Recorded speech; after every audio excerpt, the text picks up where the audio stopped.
اللہ کے نبی صلی اللہ علیہ وسلم کو حکم دیا گیا جیسا کہ سورہ طٰہٰ میں ہے وَأْمُرْ أَهْلَكَ بِالصَّلَاةِ وَاصْطَبِرْ عَلَيْهَا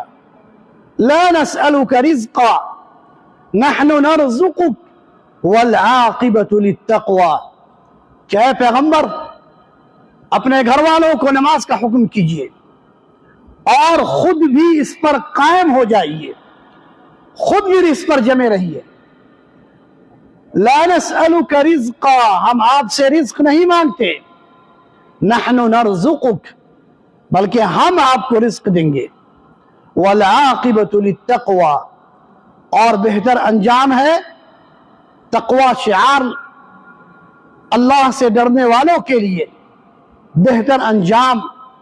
کی اس آیت میں خبر دی گئی ہے۔ غور کیجئے، اس آیت میں اللہ کے نبی صلی اللہ علیہ وسلم سے کہا گیا کہ آپ سب سے پہلے اپنے گھر والوں کو نماز کی تاکید کیجئے،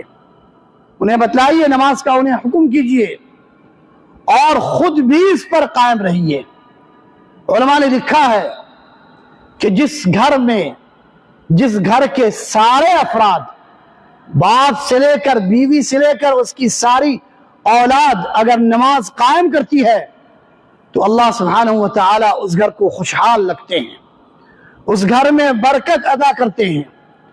اس گھر والے کو سعادت اور خوشبختی عطا کرتے ہیں، اس گھر والے کو سکون عطا کرتے ہیں۔ گویا کہ نماز ہر بھلائی کا ذریعہ ہے، خاص طور پر